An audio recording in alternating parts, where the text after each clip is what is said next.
to the big boss himself, James Gunn. The Jimmy Goon. So, James Gunn is the co-head of DC. Yep. With Peter Safran, but he's the head. He's the creative guy, so he's what most people care about. He does almost everything. Everything people see. This is a tough weekend for him. Real tough. Where does he go from here? I'm gonna say where I think he should go first, and then I'll say where I think he'll go. Okay. Because I think James Gunn is a very confident man. I think James Gunn has some very firm, sometimes stubborn beliefs. Absolutely. I think what he should do is focus on spectacle and focus on what people like. I think that's why people show up to movies, and I think right now, with DC being not very trusted with their track record, which isn't his fault, right? But he does have to deal with it. It is his responsibility. He does have, yeah.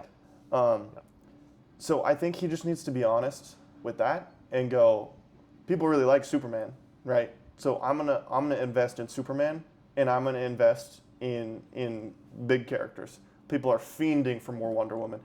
Like, a very small amount of people watched Wonder Woman 1984. A lot of people didn't even know it existed. It went straight to streaming. It killed it. It was awful. Yeah. It was a terrible movie. For context, it came out on December 25th, 2020. Yeah. It got dumped on that. It really would happen. It played in like 5 theaters. Yeah. Not a lot of people saw it. The people that have seen it, nobody remembers it. Yeah. It was bad, but for sure. But yes, that movie's lost to time, obviously. And so I don't really think that counts negatively towards, let's get a Wonder Woman project out there. I don't think so either. I don't think that would affect its box office sales. I don't think that would affect its, people watching it. I don't think that would affect it critically at all. So I would say focus on building your core members, right, and your projects that are going to bring people to the theaters. Yeah. Right? So then you can lay a strong foundation, like what the MCU did. You lay a strong foundation of trust, and then you can come in and you can start experimenting and you can throw all this stuff in there. I would start with Superman, Wonder Woman, then I would do Batman, right? And then I would sprinkle in Green Lanterns, like shared in projects. I wouldn't drop an entire movie. I don't think that's a great idea. Yeah. I would sprinkle in The Flash. I would sprinkle in hints of, like maybe Aquaman. Really just fill your universe, build it up, and build it up by taking these huge pillars and these huge characters that people will show up no matter what for. Yeah. And that's how you get people to go, hey, Barry Allen The Flash is what, everyone's seen, with multiple iterations. You come in, right, you go see Man of Tomorrow, and you see Wally West Flash show up. And then you have him be this absolute monster tornado of charisma, and people go, wow, where was this? Yes. And then that's how you get your audience to trust you. So when you want to put out a Flash movie or a Flash TV show or whatever, they go, oh, James Gunn did Flash, great. I'll take a risk here. It's stuff like that. And you do that with Green Lantern, you do that with Aquaman, you do that with everybody. Yeah. Right, everybody you're so on, in the first part of your universe, you do that, and then you just build to a Justice League movie. You take your time with it, but that's where you're going. But it's getting dangerous, though. That's where you're going. Yeah. That's where you should go, right? And I think that's his biggest struggle. I think his biggest struggle is getting people to show up, and I think his biggest struggle is having a creative focus. And I think doing what I just said would center him a little bit, and it would build up his money, and then he could do everything he wanted after he gets past that hump, because you have to beat that. You have to get your audience back, and you have to have money. Yeah. But what I think he'll do, I think he'll double down on his plan. I think he's going to do what he thinks is right, and what he thinks is right is I'm going to make the scripts, or make the movies of the scripts that I think are good, and eventually, people will see it, think it's good, and they'll show up. And I think that's a very naive way of looking at it. Yeah. Yeah, I think it's tough. If any weekend is going to show him that he needs to operate differently, it's this weekend. It's what's happening right now. I'm going to kind of get into our director versus studio head. Obviously, James Gunn, as we mentioned, co-head of DC. Yeah. Also, going right now. He's the most prominent director we have of the DC. Made Superman, and he's directing Man of Tomorrow. I think that he is a dynamite director. I think he has one movie, one CBM I have under a 4.5 stars. That's Guardians of the Galaxy Volume 2. He has 3 CBMs I'd give a 5-star. That's Guardians of the Galaxy Volume 3, Superman, The Suicide Squad. I don't think there's anyone doing it like him in his way. I don't think he's the best CBM director of all time. But I do think he is one of one in the way he operates. Yeah. Now, he's got to be one of the worst studio heads I've seen. Yeah. And he's pretty much on level with... DC swapped hands a lot of times before it went to Gunn. Yeah. I don't think that he's showing any sign that he's better at what he's doing from a studio head standpoint than those guys. So what I wish he would do, because he says he's the creative aspect of the studio, and John Campea actually brought this up. He's brought it up multiple times, but he brought it up, I believe it was yesterday. You cannot be the main director and be the studio head and do both jobs at the same time. Yeah. We saw Kevin Feige, who doesn't direct movies. He got drawn out too far, and he wasn't even directing movies. Yeah. So you're telling me the guy that just announced 8 TV shows, has a bunch of movies hidden around, has all these things working on, and is also directing projects and TV shows? Yeah. Well, and he's got secret projects that he's working on and hasn't announced. It's too much. Yeah. It's too much. It does not work. The movies that he directs, I will always have faith in. I thought I had lost faith with Superman before the movie came out, of course. There were some things being said. It didn't work for me. Scary time. I watched the movie. Movie's incredible. He just needs to close his mouth sometimes. Yeah. But I think that if they do not figure out a different method with how he is a studio head, I could definitely see the universe going into some darker paths. Yeah. Because people have started kind of grasping on the idea of him just directing Brave and the Bold now. I don't think that's a good People have idea. also grasped onto the idea of you have to wait for Batman until Matt Reeves' trilogy is done. That is a ridiculous idea. Matt Reeves' universe probably will not be done till 2032. You cannot wait till 2033 to have your first Batman movie when your Superman movie was 2025, when you took over the job in October of 2022. Yeah. You're telling me it's going to take you 10 years Yeah. to get your own Batman movie out? Because I say his own Batman movie, I don't give him any credit for the Batman movie. The Batman came out before James Gunn was the head of DC. Everything I've gathered, he has no actual influence on the Batman Part 2, and he shouldn't. Yeah. So that's kind of where we're at with director versus studio head. He's clearly a better director than He's a great director. I would never take that away from him. No. I would never try to act like him being a bad studio head means that he's a bad director now and he's completely washed. No. I think people saying that are completely bad faith. No, there's something has to change. Yeah, you need to do something different So- because how you're operating right now is not working. Is that change? I'm going to throw this to you. Is that change shifting completely how he greenlights projects? I kind of talked about this a little bit earlier, but I think you have to be realistic at the end of the day. I think in a perfect world, right, everyone's on time and everyone gives you a great script the first time, right? That's a perfect world. As we know, especially with comic book movies, that doesn't happen. Yeah, it doesn't happen every time. Yeah. Right? So you need to know where you want to go, and I think you have to take the steps to go there. And you can't leave it up to chance. Yeah. Right? Because that's exactly what he did with Supergirl. He said that the script was, I'm pretty sure he said, and like literally like quote, like incredible. Yeah. And clearly something happened with it. And that either means that the script you read from the beginning wasn't that good, or it got lost at some point later down the road. We don't know. No. Right? But, so I think that perfectly highlights the idea that he thinks, I'm just going to say, hey guys, throw me scripts. Throw me scripts with DC characters. If I like it, we'll make your movie. Yeah. I think that's a horrible idea, right? And I think because of how long production can get, how complicated production can get, and how the business operates and what DC is right now, which is not trusted and not loved by the general audience, you can't do that. You're not in a place where you can do that. Marvel's not even in a place where they can do that now. No. Right? And Marvel's the MCU is the most profitable and successful movie franchise of all time. It's not even close, bar none. Right? And they're the most successful, and they can't even do that. So what makes you think that you can do that? And they might never be able to do it again. They probably won't. They probably won't. They experimented with it and failed miserably. Really, really poorly. So, yeah. So I also think that it's way too early, and he's already doing too many projects. He's already thrown too much out there. Yeah. Because his thing isn't just the DCU. The DCU is his brain, right? But he's still the creative head. He's still greenlighting those 8 animated TV shows that were announced 2 days ago. Oh, no, it goes through him. You know, and he's still doing all of that stuff. So it's not even like, he's just so focused on the DCU. Like, he has to do all of that stuff. It's just too much, right? You got to focus on some real strong hitters.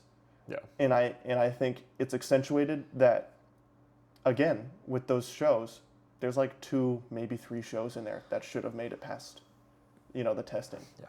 I don't think we need 8 DC shows right now. I really don't. Yeah. Right? And even on top of that, My Adventures with Superman, very successful, really liked. They don't even know if they're getting a season 4. They just announced 8 new TV shows. Yeah. Like, it's probably not going to happen. Right. Based on that. You have something that people already like that you didn't even make, right? Yeah. And that has a whole team that you didn't even have to hire or monitor. Yeah. And you're leaving them out to dry. What are you doing, man? Yeah. Yep. You got to have some focus. Yeah. You got to lock in a little bit. Yeah. I absolutely agree. I'm going to kind of take us into our last point here because you already talked about how he needs to efficiently get his Batman and Wonder Woman going. Yeah. You need the pillars. You need the Trinity. You need the pillars. You cannot reinvent the game. Nope. Nobody can. It's not James Gunn. You can't do it. It's not. He's not skilled enough. Nobody can do it. That's not possible. You have to, because DC is so much different, and I feel so much for the fans because they have never gotten that successfully. You had it in BVS, people tore it apart. Yeah, people hated it. And then we had Justice League, and it's awful. Just a horrible movie. It's the worst thing ever. But then you go to Marvel, and they've got 4, but really 5 Avengers movies that are just dynamite, man. Like, just great. Killer. And so you just feel for people. I feel for DC fans. I don't think Gunn is in an easy spot, but he's in a spot where it's fixable, but he just needs to fix it. Oh, yeah. I would like to say, I am in no way saying that his job is easy. I wouldn't want his job. That sounds like a nightmare. That sounds like the most difficult thing ever. Yeah. Right? Yeah. But you also have to be realistic. Yeah. Yeah, and the final point is, I think it's clear. I think a lot of people are going to agree with this point. Writer and director changes need to be made starting basically now. Yeah. You let Craig Gillespie come in and do this movie. I can't be fake. I thought that was a fine pick at first. Mm-hmm. He's shown you that it's not. Yeah. So you're not going to bring him back. Anna Nagara. Mm-hmm. The script is not good. What we got on the screen is not good. Yeah. Not just the direction, not just the visuals. Yeah. The script is not good. It's hard to play the game of, was that her fault? You guys, if the script is bad, we got to attribute that to the person that wrote the thing. Yeah. Well, and even more, if you have a script written by someone and the director disagrees with the script or doesn't want to do it, again, we don't know what happened, but that could be something that happened. Yeah. Then the script isn't, you hired someone who wrote a script that isn't what your director wants, right. Or you hired a director who didn't want to make the script. Either way, there's an issue there. Right. But all that to say, it's scary now because she is not only penning the Teen Titans movie, she's also got Wonder Woman. Mm-hmm. If you have a reception release like this with a Wonder Woman movie, if Supergirl is not universe ending, because it's not, Wonder Woman could be. If you had this weekend tied into a Wonder Woman movie, that's just, because it's just so much more emphasized. There's so many more eyes on it.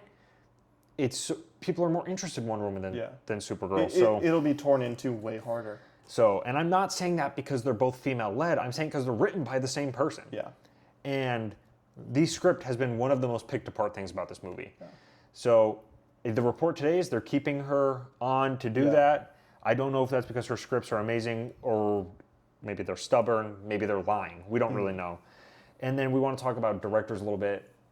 I mean, for Brave and the Bold, can you realistically afford to have Andy Muschietti direct that movie? At some point, we thought yes. We thought you can experiment with that a little bit because if all your other stuff is going well, a different take on Batman, a little funkier. Yeah. In contrast to Matt Reeves' movies, that's not the worst thing ever. But you've put yourself in the position now. I think you'd agree you can't experiment anymore. No. Now you need the easy wins. If there's ever a time to bring Sam Raimi in, he mentioned it a couple months ago. The time is now. I don't hype up his Predator movies as much as other people, but Dan Trachtenberg, I think, is a better pick at this point. Yeah, he's solid. Drew Goddard is in your writing room. Yeah, Drew what Goddard. is he doing in there? What is he making? I think he hangs out in chairs. I don't know if he actually has written anything. Is he just chatting with the guys? Drew Goddard was a writer on one of my favorite movies of all time, The Martian. I think he's incredibly talented. He's working on new Matrix movies. Yeah. I think those changes just have to happen now. You have just completely eliminated your ability to experiment. It sucks, but you got to be realistic. You got to move on. Yeah. Well, I mean, also, you didn't really talk about the Brave and the Bold writer as well. But that's tough for us because there's a lot of writing elements, there's a lot of script elements with The Flash that you and I think are great. However, it could fall under the same conversation. You cannot experiment. Yeah. Well, that's more what I was getting at. And is that's a potential risk because you don't know if she was money or if it was an accident. Yeah. Well, and you need to know someone that's money. Well, you need to put someone on there that is you put them on the script and you can take your hands away and go, I trust you. Right. And I don't think you can do that with her. That Flash script went through how many people's hands before it got 100. I mean, literally 100. That movie was. I saw a video on it the other day. They were trying to make that movie since the 90s. Since George Miller's Justice League. I think that the Flash movie we got was officially greenlit it was either the late 2000s or early 2010s. Yeah. It literally took over 10 years to get that. That movie was not greenlit, then canceled. No, it was that Flash movie. Yeah. And that was the new script. And it carried and carried and carried. So we don't know exactly what parts she wrote or didn't. So it's probably not a good idea to keep her. But he doubled down on it. He because remember, there was a Brave and the Bold script, then that we didn't know who wrote it. Then there wasn't.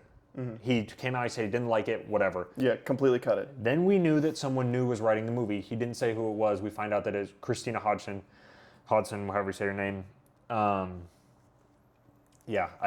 It's a tough spot. You've got to. I think if you're Gunn, you're in that position to make the hard decisions. If you can't make the hard decisions, you can't have the job. Yeah, you shouldn't have the job. So, and that doesn't mean get rid of him completely. I think James Gunn, if he wants to, should stay as a DC as a DC director. Yeah. I think if he just controlled the Superman part, I would love it. Yeah. I think that he would love that as well. Yeah. I think that he clearly has shown, to me personally, I know some people have issues with his version of it, but he's shown wide audiences and critics that his version of Superman, people love it. Yeah. And I think if he was in control of that, I think that would be perfect for him. And that's how he could stay, and that's how he could stay attached. Yeah. But I also think if James Gunn made some harder decisions earlier on, and he did some tough no's, and did some necessary yeses, we could have had a way stronger start to DC, and we could have had, Christopher Lord and Miller, right? They had Project Hail Mary, smash hit. Right, and they're not known for being like box office titans or these legends of the industry. 21 Jump Street. And they make good movies. We like them, right? Yes. But they don't have insane outreach, right? But right now they're money, right? And they're continually money. I mean, Spider Noir not going to be watched by a ton of people, but people loved it. The people that did watch it, was good. It's a great show, right? And you have those guys even today fiending to make a Flash movie. And you're not in a place where you can say yes to that, but you could have been if you made harder decisions earlier on. Yeah. If you set your DCU up better, you could have had a smash hit with a Wonder Woman movie this weekend instead of Supergirl. And you could have said, Lord Miller, welcome to the DCU, make your Flash movie. Yeah. Right?